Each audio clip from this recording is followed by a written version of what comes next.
Hello friends, welcome back to Ammalu's kitchen. నేను మీ సునీత. ఈరోజు మనం అందరికీ ఎంతో ఇష్టమైన పర్ఫెక్ట్ పానీపూరి ఎలాగా రెడీ చేసుకోవాలో చూద్దామండి. ఇందులో చిన్న చిన్న టిప్స్ తీసుకున్నామంటే మనం స్ట్రీట్ సైడ్ ఫుడ్ ఎలాగా మనం బయట తింటామో అలాగే రెడీ అవుతుంది. దీనికి అన్ని ఐటమ్స్ మనం రెడీ చేసుకోవచ్చు, ఈజీగా రెడీ చేసుకోవచ్చు. పిల్లల ఫేవరెట్ అండి, అందరి ఫేవరెట్ కూడా ఇది. సో దీని ప్రాసెస్ చూద్దాము. మనం ఒక కప్పు బొంబాయి రవ్వ తీసుకున్నాము. అందులో ఒక హాఫ్ కప్పు మైదా పిండి, కొంచెం సాల్ట్, కొంచెం బేకింగ్ సోడా తీసుకొని దీన్ని మనం బాగా చేత్తో లంప్స్ లేకుండా మిక్స్ చేసుకోవాలండి. ఇది మిక్స్ అయిపోయిన తర్వాత కొంచెం వాటర్ వేసుకొని మనం ఒక పావు కప్పు వాటర్ సరిపోతుంది. కొంచెం కావాలంటే మీరు వేసుకొని దీన్ని ఒక మెత్తని డౌ లాగా తయారు చేసుకోవాలి, పిండిలాగా. ఇది మెత్తగా అయిపోయింది కదా, దీన్ని మనం పక్కన పెట్టేసుకుందాము. తర్వాత మనం ఇప్పుడు పానీపూరి పుదీనా వాటర్ ప్రిపరేషన్ చూద్దామండి. ఇది కొంచెం పుదీనా, కొంచెం కొత్తిమీర, ఒక 2 పచ్చిమిరపకాయలు, తర్వాత చిన్న అల్లం ముక్క, తర్వాత కొంచెం సాల్ట్ వేసుకొని దీన్ని మనం మిక్సీ బ్లెండ్ చేసుకుందామండి. స్మూత్ పేస్ట్గా మిక్స్ చేసుకున్న తర్వాత దీన్ని మనం స్ట్రెయిన్ చేసుకోవాలి. తర్వాత వాటర్ కూడా కలుపుకోవాలి. దీనికి మీరు ఎంత కావాలో అంత వాటర్ కలుపుకోండి. తర్వాత దీనికి మనం కొంచెం చాట్ మసాలా యాడ్ చేసుకుందాము. చాట్ మసాలా, కొంచెం సాల్ట్ కూడా యాడ్ చేసుకొని మనం బూందీ కానీ మిక్స్చర్ కానీ దీన్ని కలిపేసుకుంటే ఇది రెడీ అయిపోతుందండి. ఇప్పుడు మనం స్వీట్ చట్నీ ప్రిపేర్ చేసుకుందామండి. టామరిన్ చట్నీ. ఇది టామరిన్ జ్యూస్ మనం ఒక నిమ్మకాయంత సైజు టామరిన్ జ్యూస్ తీసుకున్నాము.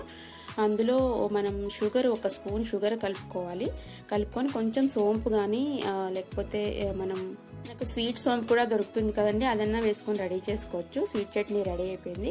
ఇప్పుడు మనం స్టఫింగ్కి పొటాటో స్టఫ్ రెడీ చేసుకుందాం. ఇది నేను 2 స్టఫ్స్ చేస్తున్నానండి. ఇక్కడ శనగలు, ఉడికించిన శనగలు, కొంచెము మ్యాష్డ్ పొటాటో తీసుకొని ఉడికించింది, కారము, ఉప్పు, చాట్ మసాలా, కొరియాండర్ లీవ్స్ వేసుకొని మనం బాగా మిక్స్ చేసుకొని అది మ్యాష్ చేసుకొని పెట్టుకుంటే ఒక పొటాటో స్టఫ్ మనకి ఇది రెడీ అవుతుంది పానీపూరిలోకి. సో రెండవది అనమాట, ఉడికించిన పెసలు ఉంటాయి కదా, అవి తీసుకొని సేమ్ పొటాటో మ్యాష్ తీసుకొని కొంచెం ఒక పొటాటో, తర్వాత చాట్ మసాలా, ఉప్పు, కారం వేసుకొని కొరియాండర్ లీవ్స్ వేసుకొని కలిపి పెట్టుకుంటే ఇది రెండో స్టఫ్ రెడీ అవుతుందండి. ఇలాగే మనం పచ్చి బఠానీ ఉంటుంది కదా, గ్రీన్ పీస్, అవి కూడా చేసుకోవచ్చు. ఈ స్టఫ్ 3 రకాల స్టఫ్లు చేసుకోవచ్చు అండి. ఇది బాగుంటుంది.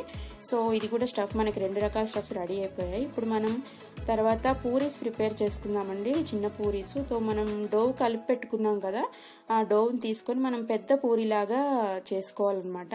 ఇలాగా చేసుకోవాలి. పెద్ద పూరిలాగా చేసుకున్నాక ఇది సన్నగా చేసుకోవద్దండి. సన్నగా చేసుకుంటే మనకి పూరీస్ పొంగవన్నమాట. సో అందుకని కొంచెం థిక్ దళసరిగానే ఉండేలాగా చూసుకోవాలన్నమాట.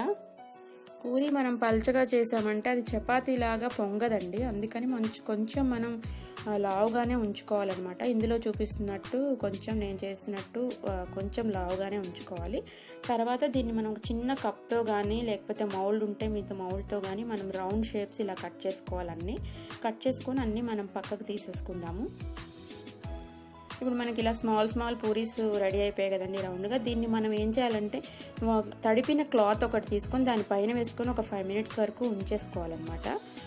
తర్వాత మనం డీప్ ఫ్రైడ్లో ఆయిల్ వేసుకోవాలి. ఇది చాలా లో ఫ్లేమ్లో పెట్టాలండి. ఫస్ట్ లో ఫ్లేమ్లో పెట్టాలి, తర్వాత కొంచెం అది పొంగు వచ్చినట్టు ఉన్నప్పుడు మనం హై ఫ్లేమ్లో పెట్టుకుంటే పూరీలు బాగా ఇలా పొంగుతాయి అన్నమాట.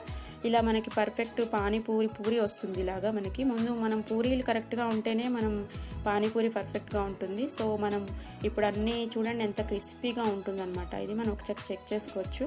ఇలా చాలా క్రిస్పీగా ఉంటేనే టేస్ట్ ఉంటుంది పూరీస్. సో మీరు చిన్న టిప్స్ పాటిస్తే మనకి ఈజీగా వచ్చేస్తుందండి. సో ఇప్పుడు ఇలా మనము ఐటమ్స్ అన్నీ ఒక చోట పెట్టుకోవాలి, ఎందుకంటే స్టఫ్ చేస్తాం కాబట్టి. సో ఇలాగ మనం ఫస్ట్ పూరీలోకి మనం అన్నీ ఫిలప్ చేసుకోవాలి. సో ఇప్పుడు నేను స్టఫ్ చేశాను. అలాగే పెసలు మనం చేసుకుంది కూడా చేసుకోవచ్చు.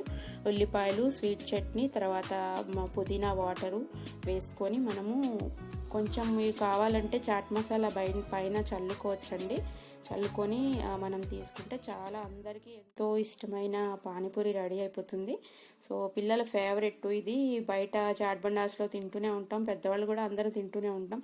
బట్ పర్ఫెక్ట్గా ఇంట్లోనే రెడీ చేసుకోవడానికి చిన్న టిప్స్ ఫాలో అయ్యామంటే చాలా పర్ఫెక్ట్గా పానీపూరి వస్తుంది.